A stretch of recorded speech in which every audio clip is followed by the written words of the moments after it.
Sup, you beautiful bastards. Hope you're having a fantastic Wednesday. Welcome back to the Philip DeFranco Show, and let's just jump into it. And the first thing I want to talk about today, one of the most requested stories today, and that is the craziness around Gal Gadot. Gal has been getting a ton of praise since Wonder Woman came out. Not only is the movie good, but she's amazing in it. There's mainly only been praise around this situation, but then a story came out yesterday. A story with the headline, Superman got paid more than Wonder Woman. Gal Gadot earned $300,000 for Wonder Woman. Want to guess how much Henry Cavill got for Man of Steel? And in the article, it says Henry got $14 million. And a lot of places like Business Insider and BuzzFeed News covered this as well. And people were up in arms saying this is ridiculous. This is so representative of the gender wage gap in Hollywood. Lauren Duca tweeting, Gal Gadot made $300,000 for Wonder Woman as compared to Henry Cavill's $14 million for Man of Steel. The most compelling DC villain is the pay gap. And a ton of other people piled on, and there was this mass outrage, many people saying, well, how is the studio going to respond? Well, it appears they don't really have to respond because a lot of the outrage was based on a misunderstanding. The news came out that Elle.com could not confirm that $14 million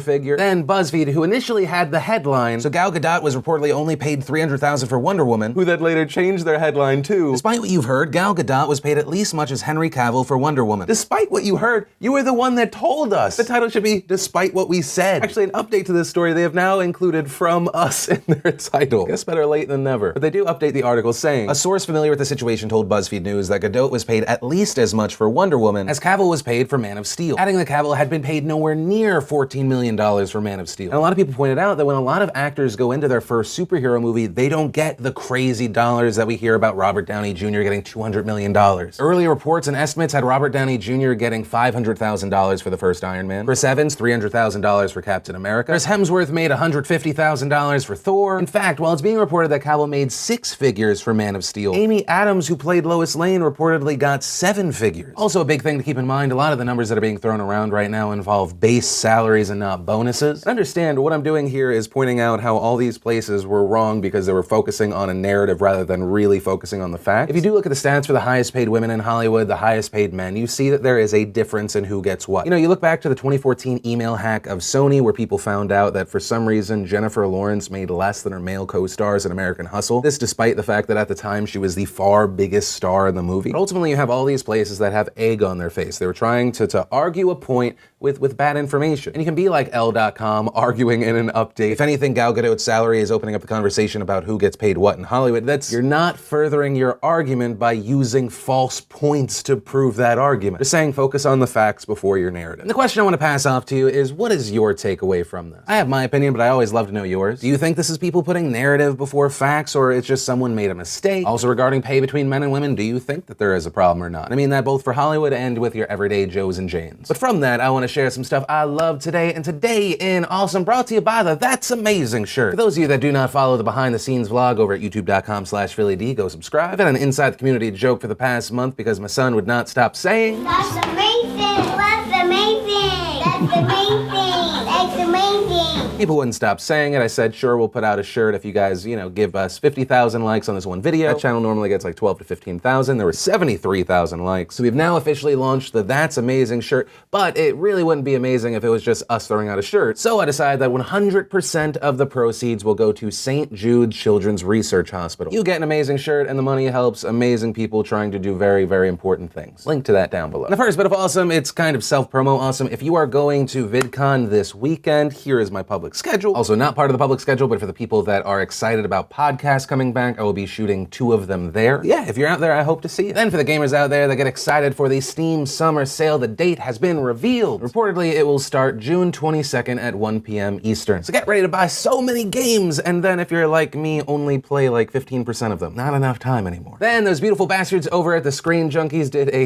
an honest trailer on the Power Rangers. It is Undava. Then we got a trailer for a movie I had not heard of before, and that is American Assassin. It's Michael Keaton, Dylan O'Brien. It looks awesome. And then we got a brand new trailer for Game of Thrones, and it is less than a month away, people. I am so excited. And finally, for my readers out there, specifically readers who have like a Kindle or some sort of e-reader. One, there's a thing called Project Gutenberg. They've turned 54,000 books whose copyright have already expired into freely downloadable ebooks. And while you can download those, a lot of them haven't been formatted fantastically. But now there's a volunteer project called Standard eBooks, and they're going in and they're fixing typesetting, making minor corrections corrections in punctuation and grammar, adding covers, and enhancing metadata. And they've already done this to 100 of them, so if you want to go check it out, you want to download free books because you like to read, or you want to be a part of the project, you want to get involved, you want to help the cause, you can do that too. And if you want to see the full versions of everything I just shared, the secret link of the day, anything at all, links as always are in the description down below. And then let's talk about a story that involves one of my favorite things on this show, and that is free speech, the First Amendment. And the reason for that is on June 19th, the Supreme Court came down with an interesting decision. They struck down in an 8-0 vote part of a 1946 federal law barring trademarks that may disparage people or groups. And the reason for this is a rock band made up of Asian men called the Slants. And the band was having a hard time trademarking their name, the Slants, because it was deemed disparaging. That because the Slants is a racial slur. Now, for those wondering why Asian guys would name their band a racial slur towards Asians, Simon Tam says it's all about reappropriation, taking back the power. Whenever you Googled slant or slants, the top hits all on Google for the first 4 pages were all to white supremacist websites. And now it's to a rock and roll band that proudly shares its heritage, and I think that is super cool. And it really wasn't certain if things were going to go the band's way. The reason they got to the Supreme Court is because they had been turned down and denied everywhere else. And like I said, in a unanimous decision, the Supreme Court said that this is fine. Justice Samuel A. Alito Jr. is saying, "We have said time and time again." I love that it starts out like a parent just saying like, "Child, what have I told you?" But Alito says, "We have said time and time again that the public expression of ideas may not be prohibited merely because the ideas are themselves offensive to some of their hearers." So it looks like the Slants are not going to have any issues, but this also has a greater effect. And that's because the decision here, it's being argued that this can be connected to the Washington Redskins situation. The Washington Redskins, the name of a team in the NFL, they had a huge issue over the name of their team back in 2014. You might remember the Washington Redskins had 6 of their federal trademarks revoked. That decision coming from the Trademark Trial and Appeal Board, it was later affirmed by a federal judge. Now you have a lot of people saying, well, if it's okay for the Slants, it is okay for the Washington Redskins. Attorney for the Redskins, Lisa Blatt, saying that they feel vindicated with this decision. Now there's a debate here, some people saying it is exactly the same, other people saying no, there is a difference. The Slants, they're reappropriating, whereas the Washington Redskins, we have a feeling Daniel Snyder's now reappropriating anything. But my personal viewpoint on it is that neither of these arguments even matter. If you look at Justice Alito's reasoning here, it has nothing to do with appropriation. He merely says, once again, public expression of ideas may not be prohibited merely because the ideas are themselves offensive to some of their hearers. And I want to know your opinion here. Do you think that there should be a line, or no, this is exactly what you want? Freedom of speech means freedom of speech. And then let's talk about Philando Castile. You may remember we first talked about this story back in 2016. And that's because July 6, 2016, Philando Castile was shot to death in his vehicle by a police officer. And that story blew up because his girlfriend, who was also in the vehicle, Diamond Reynolds, Facebook lived the aftermath. In that video, she talks about how the police killed her boyfriend. You see the police officer screaming. We also find out that there's a little girl in the car. She luckily was not hit. And people in general were outraged from this footage. And the reason we're talking about it today is in the past week, 2 big things have happened. The first update was around the Minnesota police officer Geronimo Yanez, who killed Philando. He was acquitted on 1 count of second-degree manslaughter and 2 counts of intentional discharge of firearm that endangers safety. And there was a lot of outrage around this, both online and in real life. Thousands of protesters gathered to march against this ruling. And as far as why Officer Yanez says that he shot Philando Castile, we just have to look to his testimony. In it, he says, "I didn't want to shoot Mr. Castile. That wasn't my intention. I thought I was going to die." Yanez saying that he also thought Castile fit the description of a robbery suspect. He then goes on to explain that he wasn't sure what Castile had in his hand, but he thought it was a gun. He said Castile reached his right hand towards his pocket in a C shape. He took that gesture as if he was wrapping his hand around the butt of a gun. Yanez saying, "I know he had an object and it was dark, and he was pulling it out with his right hand." And to that, many people said, well, maybe he was grabbing his wallet.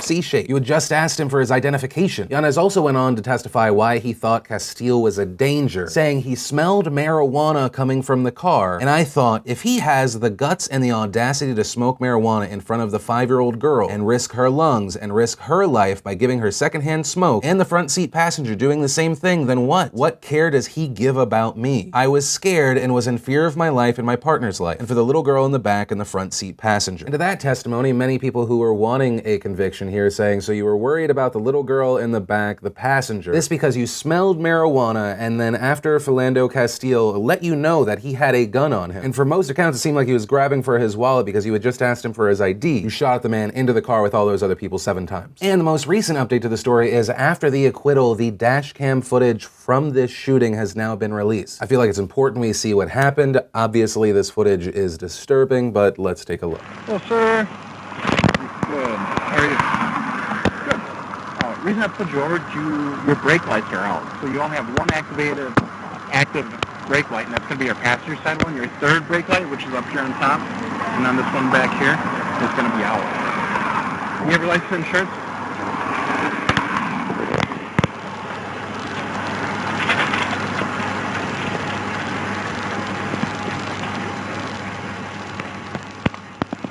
I have to tell you, I do have a Okay. firearm on me. Don't reach for it then.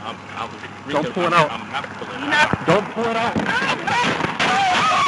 From all accounts, it looks like a legal gun owner informed the officer that he had a weapon on him. He was trying to give the ID to the officer. The officer saw that as a hostile gesture. Philando Castile says, no, I'm not reaching for it. The officer shoots off 7 rounds and Castile is murdered. And I'm going to insert my opinion here. I don't know how he got away with it. It seems like the officer got spooked and an innocent man paid for it with his life. And as far as the verdict, the jury was made up of 8 men, 4 women, 10 white jurors, 2 black jurors. And according to one of the jurors earlier in the week, the jury was split 10-2. Then finally, the last 2 holdouts agreed to the acquittal. And as far as Officer Yanez's future, St. Anthony Police Department announced that he will no longer be with the police force, saying the city of St. Anthony has concluded that the public will be best served if Officer Yanez is no longer a police officer in our city, but also that they're going to offer him a voluntary separation agreement to help him transition to another career. And I don't know how to end this story. Obviously, I'd love to know your thoughts on this story. Whether you agree or disagree with me, I'd love to know why. And that's it. It just, to me, it feels like someone's not being held accountable. I understand that police officers have an extremely hard job, and we get to look at the footage and we get to roll it back and zoom in and see it 20 times. But from everything we've seen, Philando Castile should be alive today. Been labeled a cop hater, a cop apologist in the past, depending on whatever story we're talking about. I just run out of words for today. I'm disgusted. But like I said, let me know your thoughts here, and that is going to be the end of today's show. Kick to the outro where I have a lot more happy energy. And remember, if you liked this video, you like what I do on this channel, hit that like button. If you're new here, hit that subscribe button. Also, if you missed yesterday's Philip DeFranco show, you want to catch up, click or tap right there to watch that. If you want to see today's we're keeping it in. If you want to see today's brand new behind the scenes vlog, click or tap right there. But that said, of course, as always, my name's Philip DeFranco. You've just been filled in. I love yo faces, and I'll see you tomorrow.